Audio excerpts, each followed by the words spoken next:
Assalamualaikum warahmatullahi wabarakatuh. Bagaimana kabar kalian hari ini? Alhamdulillah, luar biasa. Bersama SD Integral, pasti bisa. Allahu Akbar, yes. Alhamdulillah, pada kesempatan hari ini, kita bertemu lagi dalam mata pelajaran matematika.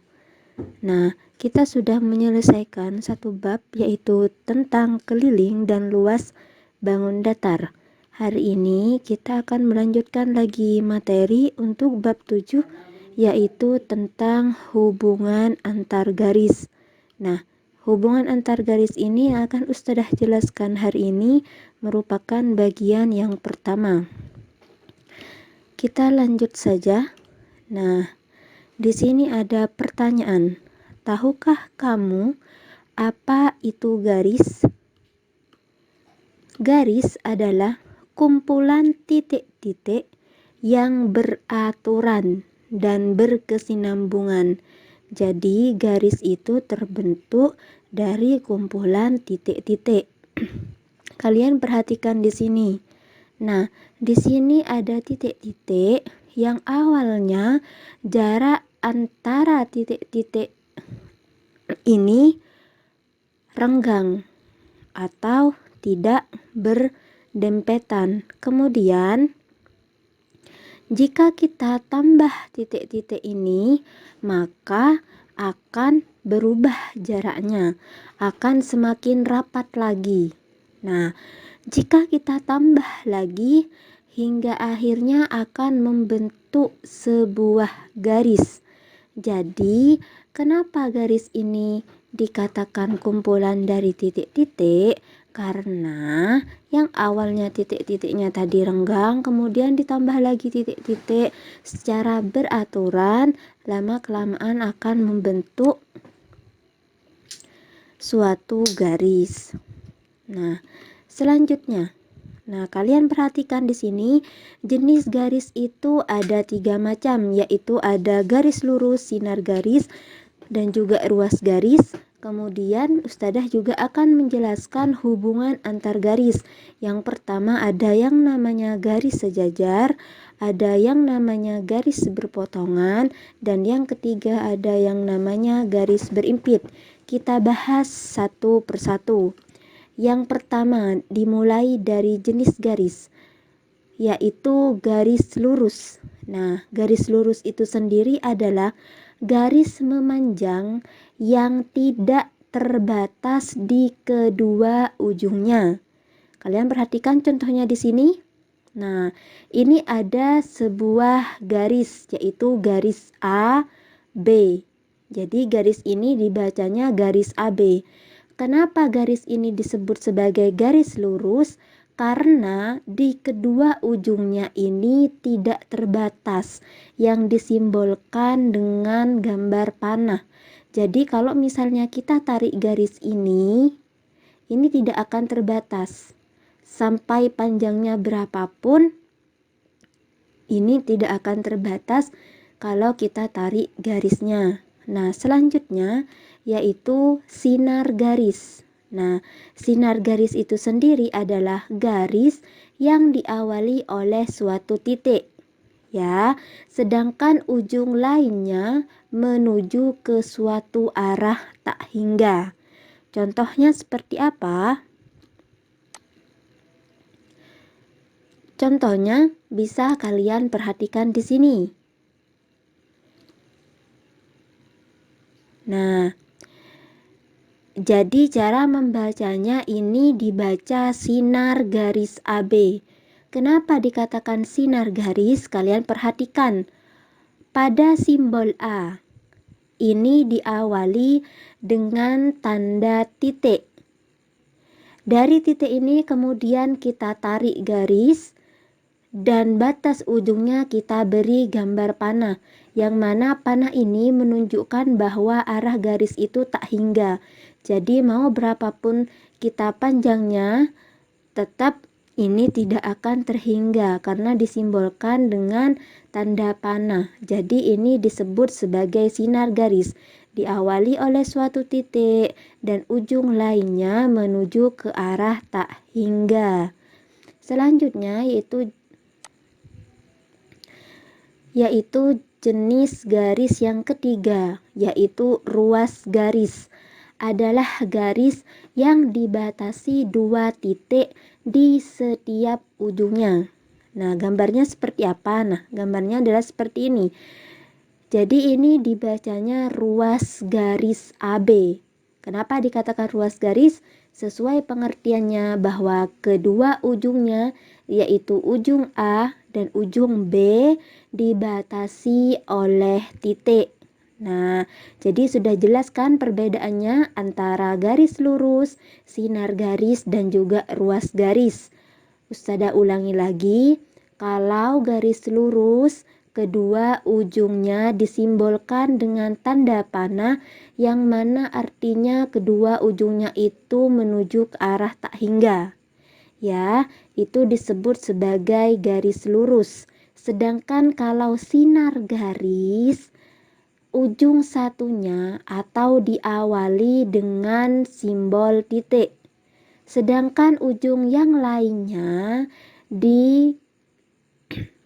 ditandai dengan tanda panah yang artinya menuju ke arah tak hingga. Jadi itu sinar garis, diawali dengan tanda titik dan ujung lainnya menuju ke arah tak hingga. Sedangkan kalau ruas garis, kedua ujungnya sama-sama dibatasi oleh titik. Nah, selain garis lurus, sinar garis, dan ruas garis tadi, ada lagi jenis garis yaitu garis horizontal atau disebut juga sebagai garis mendatar. Gambarnya seperti ini. Nah, ini pasti sudah tidak asing lagi buat kalian. Kemudian selanjutnya yaitu garis vertikal atau disebut juga garis tegak. Gambarnya seperti ini. Nah, selanjutnya yaitu tentang hubungan antar garis. Yang pertama ada yang namanya garis sejajar. Dua garis atau lebih dikatakan sejajar jika garis-garis tersebut terletak pada sebuah bidang datar dan tidak akan berpotongan walaupun garis tersebut diperpanjang sampai tak hingga. Gambarnya seperti apa? Kalian perhatikan di sini. Nah, di sini Ustazah memiliki sebuah garis ya, yang Ustazah beri nama garis A. Kemudian Ustazah buat lagi yaitu sebuah garis yang Ustazah beri nama garis B. Jadi antara garis A dengan garis B ini disebut sejajar. Kenapa dikatakan sejajar? Karena ini terletak dalam sebuah bidang datar dan kalau kedua garis ini kita tarik ya sampai batas tak hingga, tidak akan pernah berpotongan ya. Contoh lainnya, misalnya ada garis P, kemudian juga ada garis Q, dan yang terakhir ada garis R. Jadi garis P, Q, dan R ini dikatakan sejajar. Kalau dalam penulisan matematikanya bisa seperti ini. P garis miring 2 Q garis miring 2 R, yang artinya P sejajar dengan Q dan juga sejajar dengan R. Nah, selanjutnya yaitu ada yang namanya garis berpotongan. Dua garis dikatakan berpotongan apabila garis tersebut terletak pada suatu bidang datar dan berpotongan di salah satu titiknya. Kalian perhatikan di sini. Ustazah memiliki garis yang Ustazah beri nama garis K. Kemudian ada garis lain yaitu garis L yang memotong garis A. Kenapa di sini dikatakan memotong? Kalian perhatikan yang Ustazah tunjuk dengan panah. Nah, ini adalah perpotongannya atau garis potongnya yang Ustazah beri simbol O. Jadi dua garis ini saling bertemu sehingga menyebabkan garis ini berpotongan. Contoh lainnya, di sini ada garis yang Ustazah beri nama garis C yang berpotongan dengan garis D. Nah, kalau gambarnya seperti ini, dalam kalimat matematikanya dibaca garis C tegak lurus dengan garis D. Yang terakhir yaitu garis berimpit. Nah, dua garis dikatakan saling berimpit jika kedua garis tersebut memiliki paling sedikit dua garis persekutuan. Maksudnya seperti apa? Kita langsung ke contohnya. Nah, di sini Ustazah memiliki sebuah garis yang Ustazah beri nama garis A. Kemudian adalah satu garis lagi yang berimpit atau bersentuhan langsung dengan garis A yang Ustazah beri nama garis B. Jadi di sini ada dua garis persekutuan ya yang saling menempel dalam satu bidang. Jadi ini disebut sebagai garis berimpit. Nah, contoh lainnya misalnya di sini ada garis R yang berimpit dengan garis S. Nah, sampai sini paham bisa membedakan antara garis sejajar, garis berpotongan, dan garis berimpit?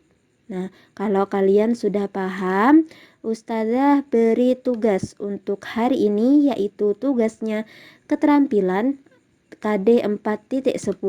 Yang pertama, kalian membuat garis lurus, sinar garis, ruas garis, garis sejajar, garis berpotongan, dan garis berimpit masing-masing 2 contoh. Jadi nanti totalnya ada 12 macam garis ya. Masing-masing garis itu 2 contohnya. Dikerjakan di buku tulis, ditulis yang rapi menggunakan penggaris. Ustazah tunggu waktu pengumpulannya maksimal hari Rabu tanggal 2 Maret 2022 pukul 3 sore. Langsung kirim via WhatsApp ke wali kelas masing-masing. Sampai di sini materi kita hari ini. Semoga yang Ustazah sampaikan bisa dipahami dengan baik. Jika memang ada yang perlu ditanyakan, langsung menghubungi Ustazah secara pribadi. Terima kasih atas waktunya. Ustazah akhiri. Wassalamualaikum warahmatullahi wabarakatuh.